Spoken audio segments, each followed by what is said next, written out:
On Sunday, the American Football League's first star, Billy Cannon, passed away at the age of 80.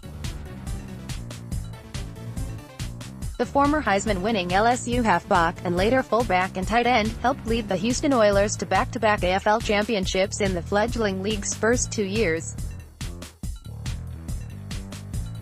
Cannon would later win another AFL Championship in 1967 with the Oakland Raiders, but would go on to lose Super Bowl II against the Green Bay Packers. What's truly remarkable about Billy Cannon isn't so much what he accomplished on the field, but in how he came to play for the Oilers. After being coerced into signing a bizarrely structured contract with the Los Angeles Rams of the NFL, the AFL's Houston Oilers, and their owner, Bud Adams, tracked Cannon down and convinced Billy to sign with them for double what the Rams had offered, with a less confusing structure to the contract.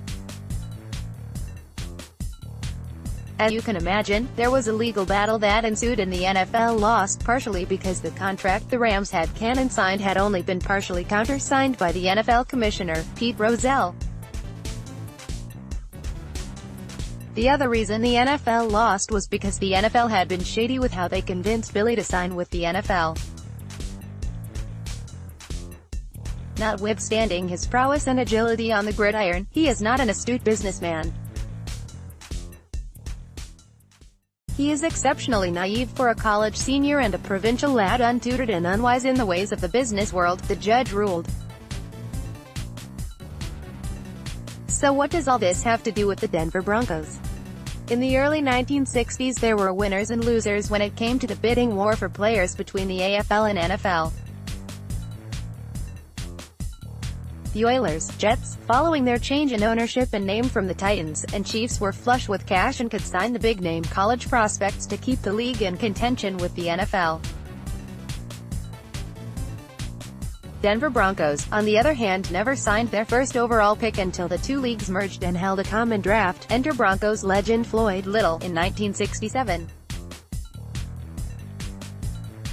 Billy Cannon was the biggest name in college football at the time. Were it not for him, other collegiate studs would never have considered defecting to some upstart league. It was a major validation for the Broncos' sister franchises and the AFL to be able to convince players to play for the new league. Although the Broncos didn't have any success of their own in this battle, they were legitimized by the league's efforts on the whole. And it all began with Billy Cannon signing with the Houston Oilers. There is a terrific book on just how wild the competition was between the warring leagues. Players being kidnapped, babies hidden from the rival league, and just about anything you could imagine went down in the epic battle to sign players. If you're at all interested in this stuff, check out Going Long by Jeff Miller. With first-hand accounts by the players, owners, and executives that lived through it, it's an invaluable read for football history honks.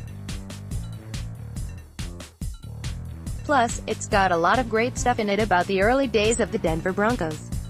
Worth checking out, indeed. Houston's mailbag, getting set for Otosoto's get underway this week, which also means the duel for no.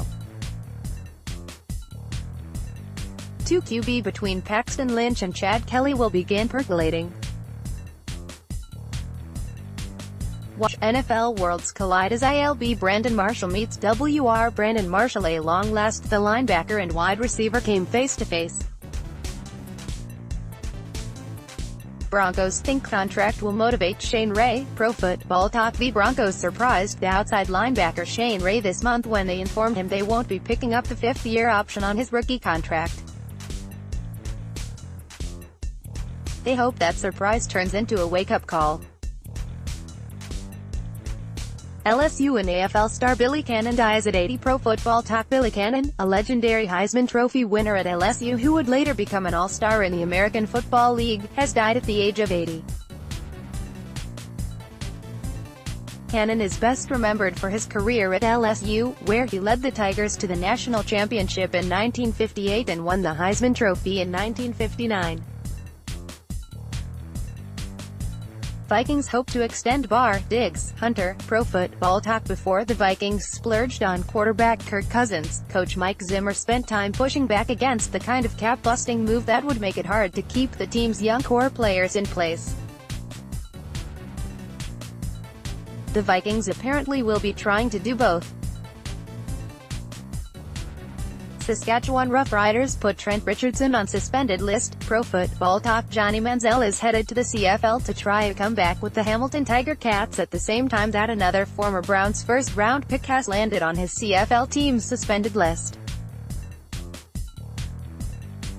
AAF will play mainly on Saturdays, with some Sundays. Pro Football Talk. As the Alliance of American Football systematically unveils the locations and coaches of its initial 8 teams, 5 of each have been disclosed so far. More details about the new professional football league have emerged via centralsports.com. Arizona State AD Adrian Claiborne injured quad during off-season workouts. Pro Football Talk. With Phase 3 of the off-season program soon to begin in most NFL cities, the chances of a player injury will increase. Of course, the injury risk already was there during the less intense portions of the program. Mike Reese of ESPN. JJ Watt of Houston Texans will pay for funerals of Santa Fe High School shooting victims. Texan star JJ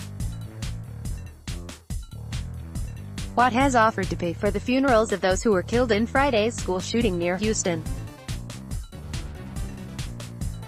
Patriots owner Robert Kraft deposed in Colin Kaepernick collusion. Robert Kraft's friendship with Donald J. Trump has raised eyebrows in light of his heavy criticism of the league and owners who permit taking a knee during the national anthem. On Friday, New Junior Galette says he has offers but may retire. Pro Football Talk. Linebacker Junior Galette has not signed with a team for the 2018 season and he may not be signing with anyone either. In a post to his Instagram account, Galette says he's been offered deals with 3 teams but has not signed any of them because he's not sure he wants to continue playing football. Johnny Manziel isn't guaranteed starting CFL job, will have to beat out Jeremiah Masoli. CBSSports.com. Hamilton Tiger Cats coach June Jones says Manziel has a long way to go. Richard Sherman on Reuben Foster. We all make mistakes but I think he's going to be fine. CBSSports.com. Sherman's 49ers teammate will find out next week if he'll stand trial on domestic violence charges. Aaron Rodgers has a plan to convince the Packers to keep him around into his 40s. CBSSports.com. Rodgers recently reiterated his intention to play at least another 6 seasons. Here's how Bills rookie QB Josh Allen responded to Jalen Ramsey's trash talk. CBSSports.com. The Jaguars cornerback isn't the only AFC defender looking forward to facing the Bills' first-round pick.